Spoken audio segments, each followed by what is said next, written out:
समर्पित करेंगे आपकी करतल ध्वनि के साथ। तस्वीरें आप देख रहे हैं वाराणसी की, जहां पर गृह मंत्री अमित शाह पहुंचे हुए हैं। हमारे प्रेरणा स्रोत सम्माननीय गृह एवं अमित शाह उत्तर प्रदेश के 2 दिवसीय दौरे पर हैं। शाह जी, हम निवेदन करेंगे आज के किस तरह से राजभाषा सम्मेलन में सचिव सुश्री गृह मंत्री अमित शाह, उनके साथ उत्तर प्रदेश के मुख्यमंत्री योगी आदित्यनाथ भी शामिल हैं। मंत्री महोदय 2 दिवसीय दौरा उत्तर प्रदेश का काफी अहम ये माना जा रहा है।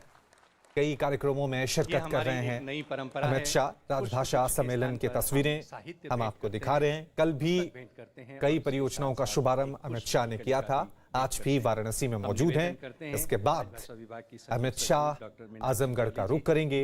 आजमगढ़ और बस्ती 2 जगह पर वो जनसभाओं को संबोधित करेंगे, लेकिन उससे पहले वाराणसी में आप देख सकते हैं कि राजभाषा सम्मेलन में अमित शाह शिरकत करते हुए विधानसभा चुनावों को लेकर अमित शाह का यह दौरा काफी अहम माना जा रहा है, क्योंकि कल जिस तरह से बैठकों का दौर चला था और रणनीति बनाई गई थी, कहा जा रहा है कि 2022 को लेकर अमित शाह ने दोबारा सत्ता में लौटने के लिए 22 मंत्र बीजेपी के पदाधिकारियों को दिए हैं। चलिए इस खबर पे और ज्यादा जानकारी के लिए सीधा रुख करते हैं मेरे सहयोगी अमित पांडे का। अमित, हम देख रहे हैं राजभाषा सम्मेलन में गृह मंत्री अमित शाह और योगी आदित्यनाथ मौजूद हैं। अभी आगे क्या कार्यक्रम रहने वाला है? देखिए, ये इनका पहला आज का कार्यक्रम है। राजभाषा कार्यक्रम का बनारस में है और ठीक उसी प्रेस सेंटर में था जहाँ पर कल संगठनात्मक बैठक हुई थी। तो संगठनात्मक कार्यक्रम कल था और आज सरकारी कार्यक्रम है। इसके बाद जो सियासी कार्यक्रम है वह होगा और आजमगढ़ आएंगे गृह मंत्री अमित शाह करीब 12:30 बजे के आसपास, जहाँ वह और राज्य विश्वविद्यालय का शिलान्यास करेंगे और उसके बाद जनसभा को संबोधित करेंगे। और उसके बाद आज ही बस्ती जाएंगे और जो खेल महोत्सव है, खेल महोत्सव का उद्घाटन करेंगे। तो कुल मिलाकर भाषा, खेल, युवा संगठन, सारे दृष्टिकोणों को छूते हुए गृह मंत्री अमित शाह की पूर्वांचल की अहम यह चुनावी रणनीति के तहत यह मीटिंग है, दौरा है। और कमोवेश हम कह सकते हैं कि उत्तर प्रदेश बीजेपी की ओर से बड़ा चुनावी आगाज इस उत्तर प्रदेश चुनाव को लेकर हो चुका है। अमित, क्योंकि पूर्वांचल को लेकर पिछली बार बीजेपी ने जिस तरह से प्रदर्शन किया था, बीजेपी नहीं चाहती कि 2022 में उनका प्रदर्शन कमतर हो, क्योंकि पिछली बार 164 में से 115 सीटें बीजेपी ने अपने नाम की थी। यही वजह है कि इस बार मोर्चे पर खुद गृह मंत्री अमित शाह सामने आए हैं। देखिए, पूर्वांचल हमेशा से ही बीजेपी का गढ़ रहा है। अगर हम याद करें 2019, 2017, 2014 इन तीनों चुनाव में करीब 20 दिन से ज्यादा समय तक गृह मंत्री अमित शाह ने यहाँ पर काशी में कैंप किया था। संगठन से लिहाज से रणनीति बनाई थी। 2 बार जब वह राष्ट्रीय अध्यक्ष थे, 1 बार जब वह उत्तर प्रदेश के प्रभारी थे।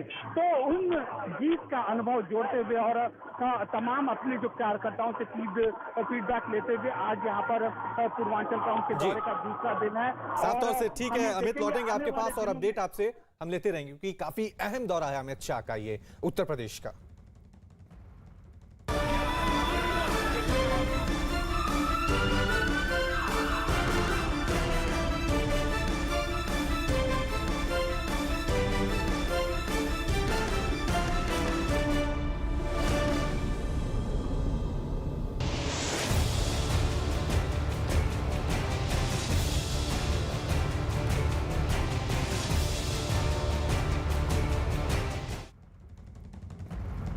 तो आज सियासत का सुपर सैटरडे है। जैसे जैसे उत्तर प्रदेश विधानसभा चुनाव नजदीक आ रहे हैं, वैसे वैसे सत्ता की जंग तेज होती जा रही है। मतलब ये कि यूपी में हर गुजरते दिन के साथ सियासत का पारा चढ़ता जा रहा है। अगले साल होने वाले विधानसभा चुनाव की सरगर्मियों के बीच आज सियासत का सुपर सैटरडे है। मतलब ये कि आज बीजेपी और समाजवादी पार्टी राज्य के अलग अलग जिलों में जनसभा को संबोधित करेंगे। केंद्रीय गृह मंत्री अमित शाह आजमगढ़ और बस्ती में जनसभा को संबोधित करेंगे, तो वहीं दूसरी ओर समाजवादी पार्टी के अध्यक्ष अखिलेश यादव भी गोरखपुर और कुशीनगर में चुनावी रैली करेंगे। आज एक दूसरे के किले को भेदने की कोशिश की जा रही है, एक दूसरे के किले को जीतने की लिए रणनीति बनाने की कोशिश की जा रही है। अमित शाह एक तरफ जहां आज आजमगढ़ में हुंकार भरेंगे, वहीं दूसरी तरफ योगी आदित्यनाथ के गढ़ में आज अखिलेश यादव होंगे। वहां से किस तरह से योगी सरकार पर प्रहार करेंगे, वार पलटवार का सिलसिला आज दिन भर देखने को मिलेगा, क्योंकि हम कह रहे हैं आज सियासत का सुपर सैटरडे है।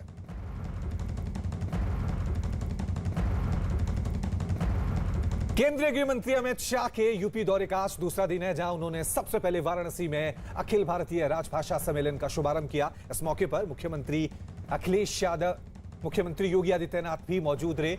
इसके बाद अमित शाह दोपहर 1 बजे आजमगढ़ पहुंचेंगे, जहां वो आजमगढ़ राज्य विश्वविद्यालय का शिलान्यास करेंगे, वहां एक रैली को संबोधित करेंगे। आजमगढ़ के बाद अमित शाह दोपहर करीब 3:15 पर बस्ती पहुंचेंगे, वहां वो पहले सांसद खेल महाकुंभ की शुरुआत करेंगे और फिर जनसभा को संबोधित करेंगे। काफी अहम माना जा रहा है अमित शाह का यह दौरा, क्योंकि एक तरफ कई परियोजनाओं का शुभारंभ भी कर रहे हैं। तस्वीरें हम आपको दिखा रहे हैं किस तरह से राजभाषा सम्मेलन में अमित शाह भी पहुंचे हुए हैं। उनके साथ उत्तर प्रदेश के मुख्यमंत्री योगी आदित्यनाथ है, लेकिन सबकी निगाहें टिकी हुई हैं आजमगढ़ पर। जब अमित शाह अखिलेश के गढ़ में आजमगढ़ पहुंचेंगे, वहां पर किस तरह से वार पलटवार का सिलसिला होगा, बयानों की जुबानी जंग देखने को मिलेगी आज सियासत के सुपर सैटरडे में।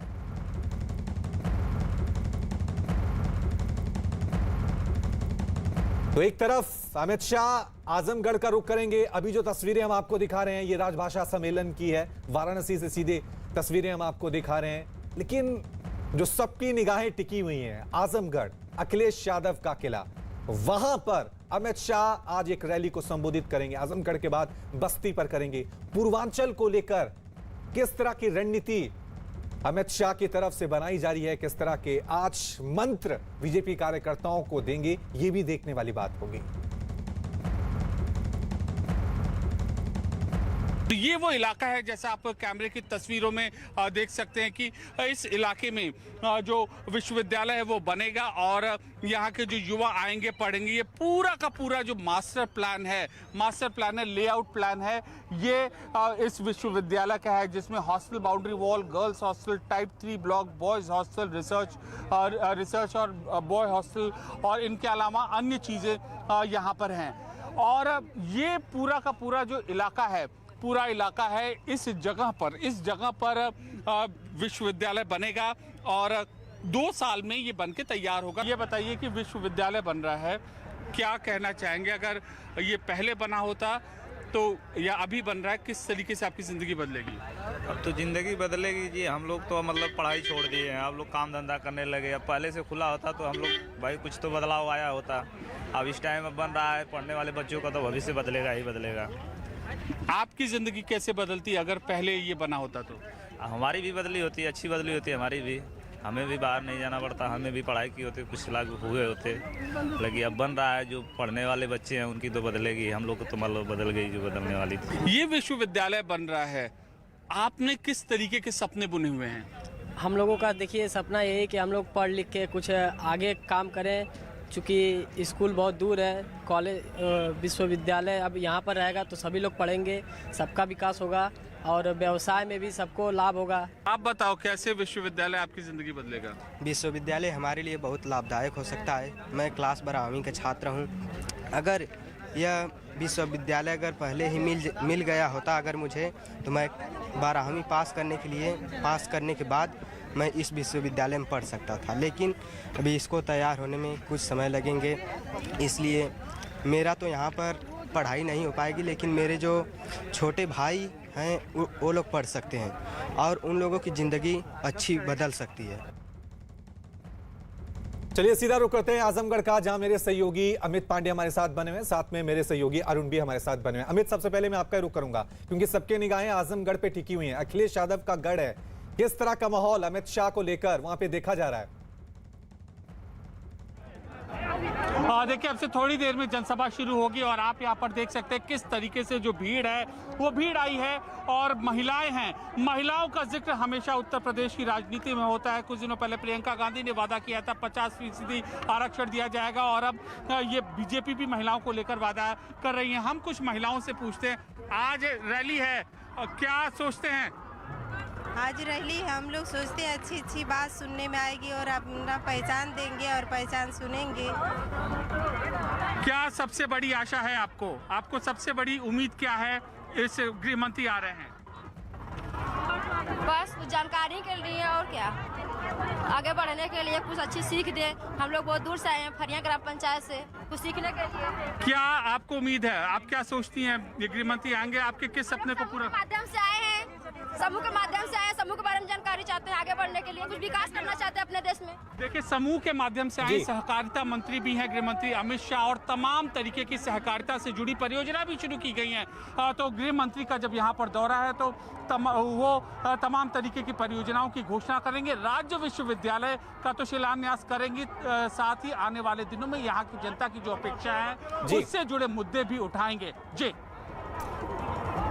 वहीं दूसरी तरफ अखिलेश यादव बीजेपी के गढ़ गोरखपुर पहुंचे हैं, जहां वो थोड़ी देर में समाजवादी विजय रथ पर सवार होकर रोड शो करेंगे। इस दौरान वहां समाजवादी पार्टी के समर्थकों की भारी भीड़ दिखाई दी। रोड शो के बाद अखिलेश यादव वहां एक जनसभा को भी संबोधित करेंगे। बाद में वो पार्टी पदाधिकारियों के साथ बैठक करेंगे। गोरखपुर के बाद अखिलेश यादव कुशीनगर के लिए रवाना हो जाएंगे, फिर वहां भी चुनावी रैली को संबोधित करेंगे। अखिलेश छोटे दलों के साथ गठबंधन कर चुनावी समर में उतरने के मूड में नजर आ रहे हैं। तो एक तरफ अखिलेश के गढ़ में अमित शाह पहुंचेंगे, दूसरी तरफ योगी आदित्यनाथ के गढ़ में यहां पर आज अखिलेश यादव का रोड शो होने जा रहा है। समाजवादी पार्टी के मुखिया और प्रदेश के पूर्व मुख्यमंत्री अखिलेश यादव थोड़ी ही देर में गोरखपुर पहुंचने वाले हैं। इस वक्त हम गोरखपुर एयरपोर्ट के बाहर मौजूद हैं और यहाँ पर तस्वीरों में आप देख सकते हैं कि समाजवादी पार्टी के कार्यकर्ता यहाँ पर पहुंचने लगे हैं। यहाँ पर थोड़ी देर में अखिलेश यादव पहुंचेंगे और फिर यहाँ से एक रोड शो करेंगे 0 पॉइंट तक। वहां पर उनका स्वागत किया जाएगा समाजवादी पार्टी के कार्यकर्ताओं और नेताओं के द्वारा, और फिर वो लोगों को संबोधित करेंगे। उसके बाद सीधे यहाँ से चले जाएंगे कुशीनगर। कुशीनगर में आज और कल दोनों दिन रहेंगे। कुशीनगर के सभी विधानसभा सीटों पर जाएंगे, समाजवादी पार्टी के कार्यकर्ताओं से मिलेंगे, लोगों से मिलेंगे। एक तरफ जहां अखिलेश यादव आज गोरखपुर यानी मुख्यमंत्री योगी आदित्यनाथ के गृह जिले में है, तो वहीं समाजवादी पार्टी के मुखिया अखिलेश यादव के संसदीय क्षेत्र में आज योगी आदित्यनाथ होंगे और साथ में होंगे उनके साथ गृह मंत्री अमित शाह। तो मैं आपको यहाँ पर तस्वीरें दिखाऊं तो यहाँ पर देखिए भारी तादाद में यहाँ पर समाजवादी पार्टी के कार्यकर्ता पहुंच गए हैं। यहीं से सीधे रोड शो की शुरुआत होगी अखिलेश यादव की और 0 पॉइंट तक जाएंगे, रोड शो करेंगे। वहां पर अखिलेश यादव का स्वागत किया जाएगा और उसके बाद वो कार्यकर्ताओं और लोगों को संबोधित करेंगे। दूसरी तरफ आपको दिखाऊं कि रोड शो की भी पूरी तैयारी यहाँ पर कर ली गई है। मैं आपको एक काफिला दिखाने की कोशिश करता हूँ। विजय रथ यात्रा यहाँ से अखिलेश यादव आज निकालेंगे और विजय यात्रा उनका जो है वो लगातार निकाला जा रहा है हर जिलों में, वो खुद जाते हैं और देख सकते हैं आप कि यहाँ पर पूरी तैयारी जो है उसकी कर ली गई है। तुम कह रहे हैं सियासत का सुपर सैटरडे, एक दूसरे के किले को भेदने की कोशिश यहां पर की जा रही है। मेरे साथ 3 सहयोगी बने हुए हैं। अरुण मेरठ से बने हुए हैं, अमित पांडे जो है आजमगढ़ से बने हुए हैं और अमित सिंह जो है गोरखपुर से हमारे साथ बने हुए हैं। सीधा रुक करता हूं अमित आपका, क्योंकि गोरखपुर में आज योगी आदित्यनाथ का गढ़ है, वहां पर अखिलेश रोड शो करने जा रहे हैं। किस तरह का माहौल, किस तरह की तैयारियां आपको दिख रही हैं वहां पर? बिल्कुल, योगी आदित्यनाथ के गृह जिले में आज अखिलेश यादव है। मैं यहाँ पर आपको केवल तस्वीरें दिखाऊंगा और कुछ नहीं, और यहाँ पर आप तस्वीरों देखकर अंदाजा लगा लेंगे कि किस तरीके से समाजवादी पार्टी के कार्यकर्ता यहाँ पर पहुंचे हुए। सड़क के दोनों तरफ एयरपोर्ट, गोरखपुर एयरपोर्ट के बाहर इस वक्त हम मौजूद हैं और सड़क के दोनों तरफ आपको वो केवल समाजवादी पार्टी के कार्यकर्ता दिखेंगे, स्थानीय लोग दिखेंगे। दूसरी तरफ मैं आपको दिखाऊं तो ये रथ जिस पर जो विजय रथ जिसका नाम दिया है बसनुमा विजय रथ है, जिस पर सवार होकर कुशीनगर के लिए रवाना होंगे। यहाँ पर एक रैली भी करेंगे। मैं आपको तस्वीरें दिखाऊंगा। यहाँ पर देखिए सड़क के दोनों तरफ जो है, सड़क के दोनों तरफ समाजवादी पार्टी के कार्यकर्ता जो है वो यहाँ पर मौजूद है और ये वो रथ है, ये वो रथ है। और इसी सड़क पे अगर हम 1 किलोमीटर आगे जाएंगे तो एक टेंट बनाया गया है जहाँ पर स्वागत किया जाएगा अखिलेश यादव का स्थानीय लोगों के द्वारा, जो स्थानीय समाजवादी पार्टी का कार्यकर्ता है। सीधे यहाँ से अखिलेश यादव कुशीनगर के लिए रवाना होंगे, जहाँ पर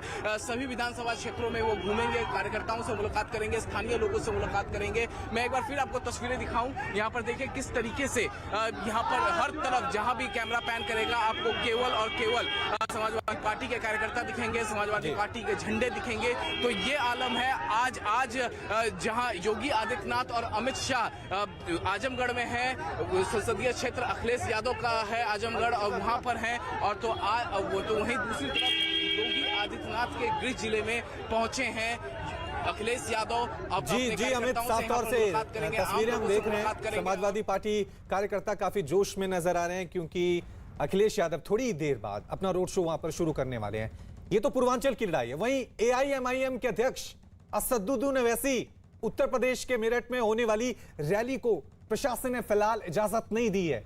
मेरठ के नौचंदी मैदान में ओवैसी की रैली प्रस्तावित थी। रैली को लेकर हर तरह की तैयारियां की गई थी, लेकिन प्रशासन ने रैली को फिलहाल इजाजत नहीं दी है। तो पश्चिमी उत्तर प्रदेश में किस तरह से देखिए, ओवैसी आज वहां पहुंचने वाले थे, नौचंदी में उनकी रैली होने वाली थी, लेकिन प्रशासन ने फिलहाल इस रैली को इजाजत नहीं दी है।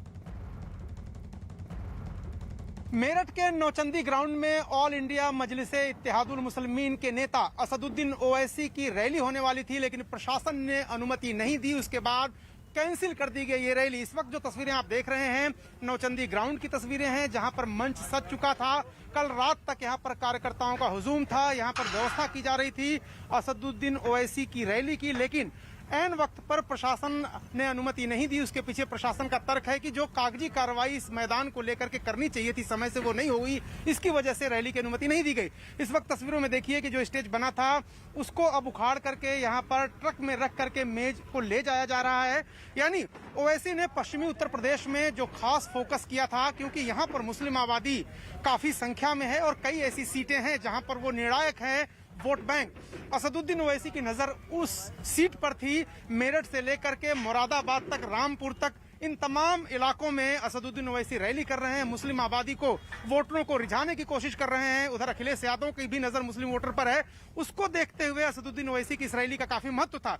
लेकिन इस वक्त फिर मैं आपको तस्वीरें दिखाऊं, यहाँ पर मजदूर जो हैं वो रैली का जो स्टेज बना था उसको उखाड़ करके ले जा रहे हैं और पोस्टर बैनर भी अब यहाँ पर नजर नहीं आ रहे हैं। एक पोस्टर आपको दिखाई दे रहा होगा जिसमें अतीक अहमद और असदुद्दीन ओवैसी की तस्वीर दिखाई दे रही होगी। इस तरह की कई तस्वीरें यहाँ लगी थी, लेकिन अब इन सबको यहाँ से हटाया जा रहा है।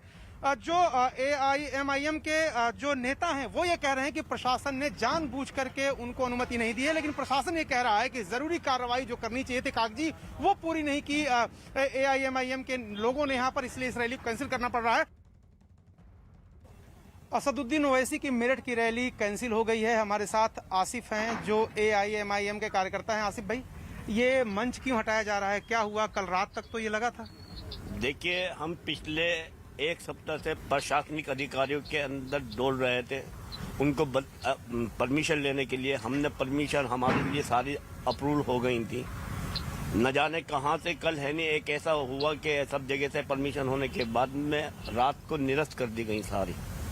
ये मालूम नहीं ये कहां से हुआ, कैसे हुआ, मगर परमिशन हमारी पूरी हो चुकी थी। आप ही के एक कार्यकर्ता यहाँ थे, वो कह रहे थे कि ये जो मैदान है दो अथॉरिटीज के पास है और कागजी कार्रवाई पूरी नहीं हो पाई, इसलिए प्रशासन ने रद्द कर दिया। इस बाबत क्या कहेंगे? देखिए, प्रशासन के पास ही हम गए थे और जब हमें बताया गया ये निगम के पास है तो निगम के पास भी जाना अनिवार्य हुआ हमारा।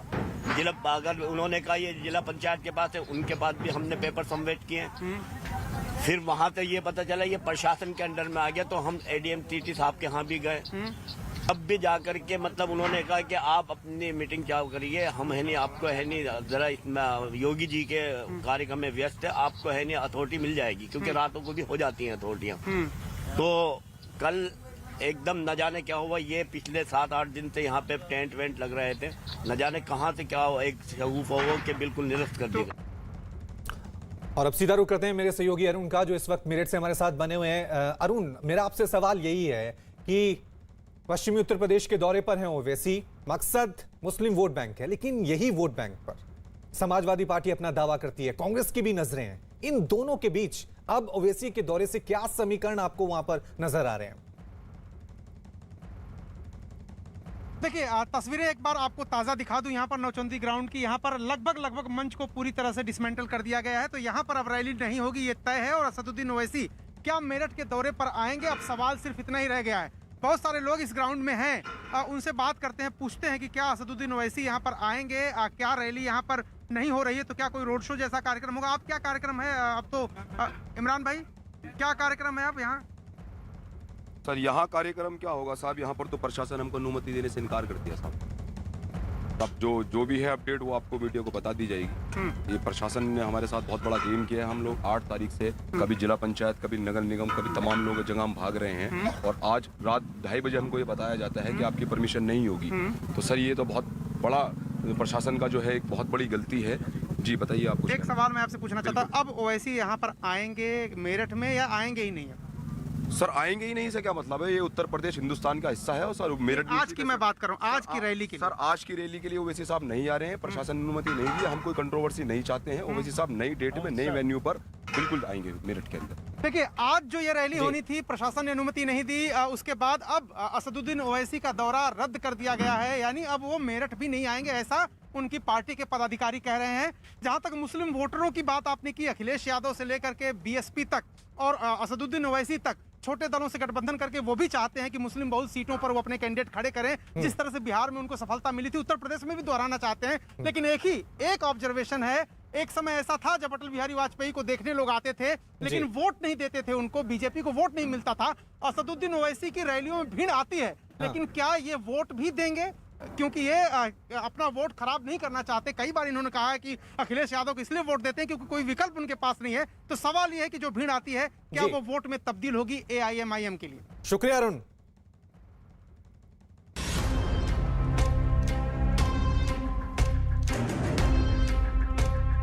दिल्ली में प्रदूषण से हाल बेहाल है। दिवाली के जस्ट बाद देख रहा हूँ कि अचानक से कोहरा और प्रदूषण से बढ़ रहा है। सांस लेने में बहुत दिक्कत हो रही है, लेकिन मजबूरी है, निकलना पड़ रहा है। दिल्ली का मौजूदा एयर क्वालिटी इंडेक्स 499 है, मतलब गंभीर श्रेणी में इस वक्त दिल्ली का पोल्यूशन लेवल है।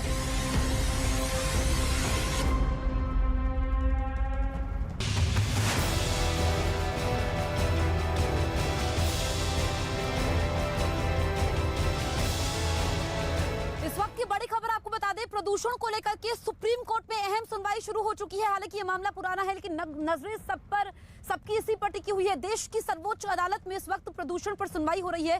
वैसे आज शनिवार का दिन है लेकिन आज भी कोर्ट खुला हुआ है क्योंकि जो पहले छुट्टियां थी उसको बैलेंस करने के लिए आज भी रूटीन कार्यवाही सुप्रीम कोर्ट में हो रही है और अहम सुनवाई प्रदूषण को लेकर के शुरू हो चुकी है। हमने देखा कि सुप्रीम कोर्ट बार बार ये कह चुका है कि प्रदूषण से बचाने की जिम्मेदारी लोगों को वो सरकारों की है, ऐसे में सरकारों को कदम उठाने चाहिए। बड़ी खबर इस वक्त की हम आपको बता रहे हैं, प्रदूषण को लेकर के सुनवाई शुरू हो चुकी है क्योंकि दम घोटू हवा ने दिल्ली वालों का जीना मुहाल कर दिया है और ये सुनवाई शुरू हो चुकी है।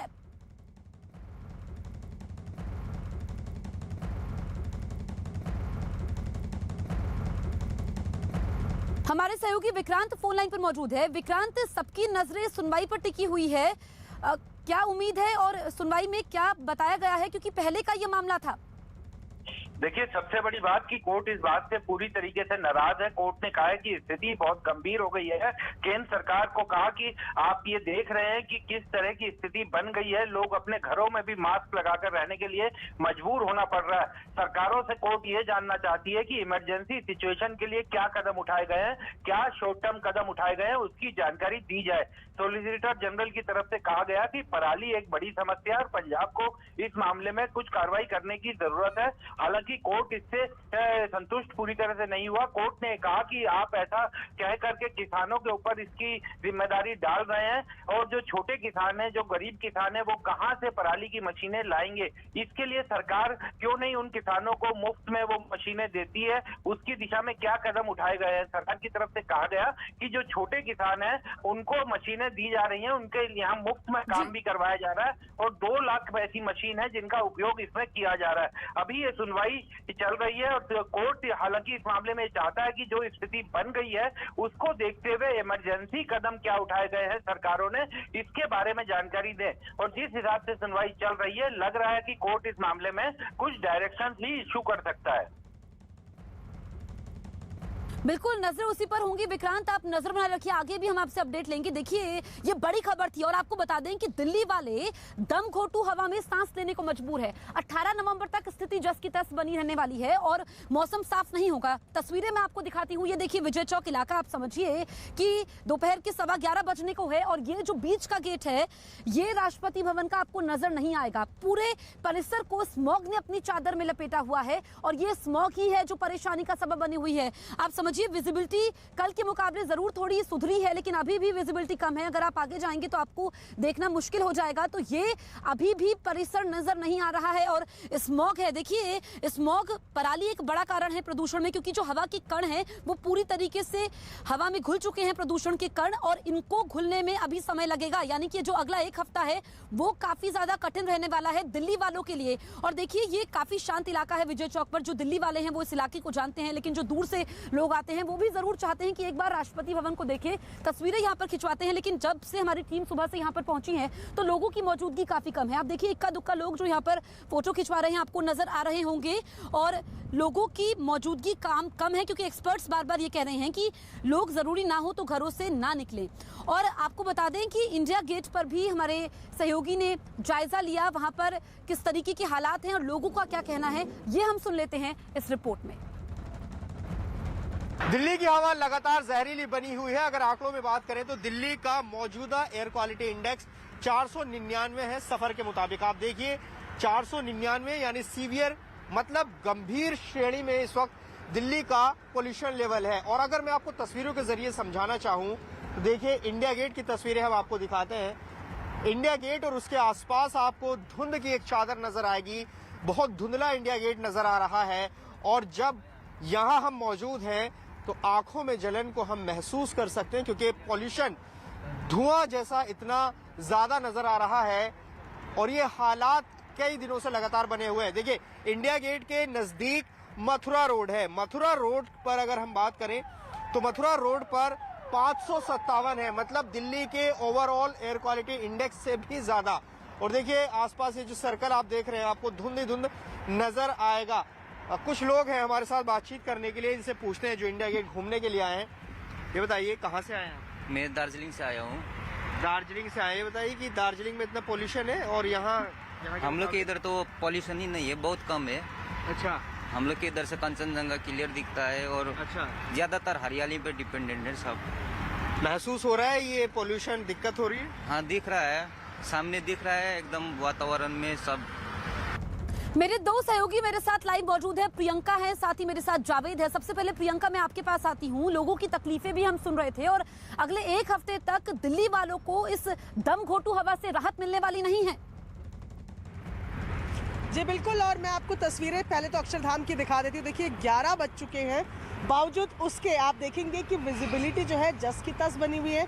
कल से बेहतर ज़रूर है, लेकिन फिलहाल भी धुंधलापन आपको नज़र आ रहा होगा। अक्षरधाम मंदिर जो इस फ्लाईओवर से बिल्कुल साफ नज़र आता है वो बेहद धुंधला नज़र आ रहा है और उसके पीछे स्मॉग की आप पूरी एक मोटी चादर आपको नज़र आएगी। और ये स्मॉग जो है ये स्मोक और फॉग का मिला वर्जन बोलते हैं इसे। और उसके बाद आप ये देखेंगे कि मयूर विहार की तरफ भी आपको तस्वीरें दिखा रही हूँ, सिर्फ सफ़ेद या मटमैला रंग इसे आप कहिए और इससे पूरा कुछ ढका हुआ नज़र आ रहा है। सीपीसीबी का कहना है कि 18 नवंबर तक राहत की उम्मीद नहीं है। अक्षरधाम के पास ही मयूर विहार से सटा हुआ नोएडा, वहाँ पर फिलहाल AQI जो है वो 772 बना हुआ है। दिल्ली का AQI इस वक्त 499 यानी कि 500 ही से आप मान लीजिए सीवियर कैटेगरी में है। जहाँ जहाँ भी प्रदूषण मापने के यंत्र लगे हैं वहाँ पर आज दिल्ली का जो प्रदूषण है, अलग अलग जगहों की बात करें, सब जगह सीवियर कैटेगरी में बना हुआ है। आलम यह है कि धूप निकल गई है, बावजूद उसके अभी भी सब कुछ साफ नजर नहीं आ रहा और ये स्थिति 18 नवंबर तक इसी तरह से रहने वाली है। जी जसप्रीत। बिल्कुल, आप रहिए हमारे साथ प्रियंका और जावेद, हम लौटेंगे। दरअसल जो लोग सुबह सैर पर निकले, जो लोग पार्कों में एक्सरसाइज करने पहुंचे, उन्हें काफी तकलीफ हो रही है। लोगों ने सीने में दर्द, आंखों में जलन की शिकायत की है। हमारे सहयोगी ने जायजा लिया है, एक रिपोर्ट हम देखते हैं। एक्चुअली सबके, मेरे यहाँ तो सबके गलों में बहुत दर्द हो रहा है एंड सांस लेने में बहुत दिक्कत भी हो रही है और ऊपर से हम मास्क लगा के रखते हैं। सो क्या हो रहा है कि it's getting suffocating. Definitely pollution बहुत है, ये सब हम ही सबकी देन है। इसमें हम किसी को ब्लेम नहीं कर सकते। अब प्रॉब्लम तो हम लोग पॉल्यूशन ही फेस कर रहे हैं। दिल्ली में आमतौर पे हमेशा पॉल्यूशन रहता है, इसके लिए ज़्यादातर हम ही लोग जिम्मेदार हैं। सांस लेने में तकलीफ हो रही है और आंखों में जलन महसूस हो रही है। आप ये देखिए कि ये इस साल तो है नहीं कि इसी बार पोल्यूशन बढ़ा है, ये हर वर्ष बढ़ता है और हर साल सरकारें जो हैं वो अपना काम करती हैं, एक्सपर्ट अपना काम करते हैं, हम अपना काम करते हैं। हम घर तो नहीं बैठ सकते ना। जावेद, लोगों को परेशानी हो रही है, एक्सपर्ट्स भी कह रहे हैं कि जरूरी ना हो तो घरों से बाहर ना निकले, लेकिन लोग नहीं मान रहे। देखिए, लगातार ये नसीहत दी जा रही है कि अगर जरूरी काम नहीं है तो आप घरों में रहें, लेकिन इंडिया गेट पर हमारी मौजूदगी है जहां आमतौर पर टूरिस्ट आते हैं और देखिए सुबह से ये सिलसिला चल रहा है, लोग यहां पर आ रहे हैं और एक अहम चीज ये है कि लोग फोटो में इंडिया गेट को ले रहे हैं, लेकिन क्या वो फोटो में आ पा रहा है? कुछ लोग हमारे साथ, मैं भी देख रहा था, आप फोटो ले रहे थे इंडिया गेट के पास, इतनी ज्यादा धुंध फोटो में दिख पा रहा है इंडिया गेट? इंडिया गेट कुछ नहीं दिख रहा। हम राजस्थान जयपुर से पहुंचे हैं और दिल्ली का पोल्यूशन देख के हमें लग रहा है कि एक सांस लेने में भी बहुत बड़ी दिक्कत आ रही है। आपको ये महसूस हो रहा है? बिल्कुल, हम जैसे राजस्थान में ये तकलीफ नहीं है हमारे यहाँ, जब दिल्ली में पहुंचने के बाद में ऑटोमेटिक जो शरीर के अंदर जो क्षमता थी उसमें बहुत प्रभाव पड़ रहा है। देखिए, असर पड़ रहा है, ऐसा लोगों का कहना है और जरा तस्वीरों में हम लगातार ये दिखा रहे हैं और देखिए 11:15 बजे का वक्त हो चुका है, धूप भी निकली है, बावजूद उसके इंडिया गेट के आसपास आप विजिबिलिटी देखेंगे तो यहाँ जो धुंध है वो आपको साफ तौर पर नजर आएगी और इसी के सामने जो ये सर्कल है इंडिया गेट का, अगर मैं इधर की तस्वीरें दिखाना चाहूँ आपको, देखिए यहाँ पर भी जो विजिबिलिटी है वो देखिए आपको यहाँ धुंध इस सड़क पर नजर आ रही है। तो ये हालात जो हैं ये एक सड़क के नहीं है, पूरी दिल्ली में ऐसे हालात बने हुए हैं और पिछले एक हफ्ते से लगातार यही जो जहरीली हवा है वो चल रही है और अगले 18 नवंबर तक एक्सपर्ट्स कह रहे हैं कि 18 नवंबर तक ये हालात रहने वाले हैं। तो ये स्थिति है, गंभीर स्थिति इतनी है कि सुप्रीम कोर्ट तक में सुनवाई हो रही है। तो देखना है कि सुप्रीम कोर्ट क्या कहता है और अब ये 18 नवंबर तक किस तरह का माहौल रहता है। तमाम सरकारें, दिल्ली सरकार अपनी तरफ से कोशिशें कर रही है, लेकिन पराली एक मुख्य कारण है जो लगातार कहा जाता है, लेकिन उसका सॉल्यूशन नहीं निकलता। हर साल इसी तरह की तस्वीरें हम देखते हैं दिल्ली एनसीआर में जब ये एक तरह का गैस चैम्बर। बिल्कुल जावेद, मैं आपको रोकूंगी। इस वक्त की बड़ी खबर हम आपको बता दें, सुप्रीम कोर्ट में प्रदूषण को लेकर के सुनवाई चल रही थी और सुप्रीम कोर्ट ने यह कहा है कि हमें सरकारों से मतलब नहीं है, सरकारों को इमरजेंसी कदम उठाने होंगे। तो देखिए यहाँ पर स्थिति काफी गंभीर हो जाती है क्योंकि दिल्ली सरकार बार बार ये कह रही है कि जो दिल्ली में प्रदूषण है इसकी वजह पराली है और पराली जलाई जा रही है हरियाणा और पंजाब में। ऐसे में केंद्र सरकार की तरफ से सॉलिसिटर जनरल भी सुप्रीम कोर्ट में मौजूद है। बड़ी खबर हम आपको बता रहे हैं कि ये कहा गया है कि जरूरी कदम उठाने होंगे, हमें मतलब नहीं है कि कौन सी सरकार है। हमारे सहयोगी विक्रांत है। विक्रांत, बताइए पूरी खबर।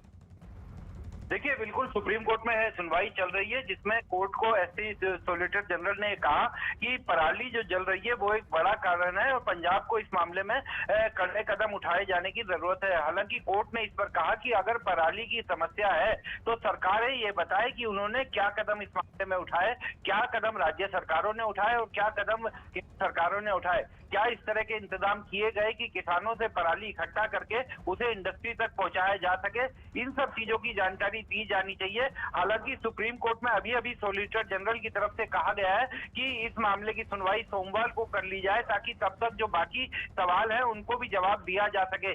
तो कोर्ट इस मामले में अभी सुनवाई कर रहा है और कोर्ट ने यह भी कहा है कि बाकी पोल्यूशन के जो कारण है दिल्ली में उसके लिए आप लोग क्या कर रहे हैं। पराली एक कारण हो सकता है लेकिन जो बाकी कारण है पोल्यूशन के उनके लिए क्या किए जा रहे हैं। सॉलिसिटर जनरल की तरफ से कहा गया है कि एक जो दूसरा मेजर कारण है वो है डस्ट पोल्यूशन, यानी जो हवा में पोल्यूशन तैर रहा है वो एक दूसरा बड़ा कारण है और आमतौर पर जो कंस्ट्रक्शन वगैरह होता है उसके कारण ये पोल्यूशन फैलता है। तो अभी सुनवाई चल रही है और कोर्ट इस मामले में कतई संतुष्ट नजर नहीं आ रहा है। कोर्ट ने कहा कि किस तरीके के इमरजेंसी मेजर उठाए गए, किस तरीके के शॉर्ट टर्म मेजर्स उठाए गए राज्य सरकारों की तरफ से, केंद्र सरकार की तरफ से, इसकी जानकारी दी जाए। बिल्कुल विक्रांत, तो ये बहुत बड़ी खबर है। देखिए, सुप्रीम कोर्ट यहाँ पर संतुष्ट है जो कदम सरकारों की तरफ से उठाए जा रहे हैं और अभी भी सुनवाई जारी है। हमारे सहयोगी विक्रांत हमें जानकारी दे रहे थे। विक्रांत, आप नजर बनाए रखिए, आगे भी आपसे अपडेट लेंगे।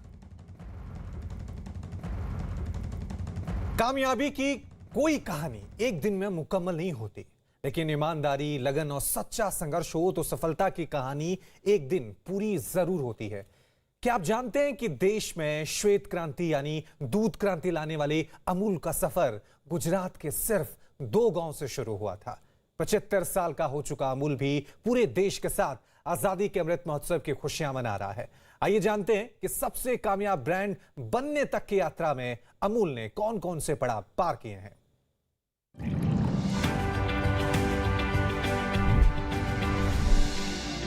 अमूल के अभियान ने सिर्फ डेयरी उद्योग से जुड़े किसानों की आमदनी ही नहीं बढ़ाई, बल्कि उनके परिवार के जीवन में बहुमुखी जागरूकता की सुनहरी किरणें बन गया। अमूल आंदोलन ने महिला सशक्तिकरण की मुहिम को भी आगे बढ़ाया। अमूल ने किसानों को इतना आत्मनिर्भर बना दिया कि वो अपने हितों से जुड़े फैसले खुद ले सकें। इस तरह अमूल न केवल आर्थिक तरक्की का आंदोलन बना, बल्कि देश के नागरिकों को सक्षम बनाने वाला आंदोलन भी बना। अमूल की कामयाबी का ये सफर लगातार जारी है।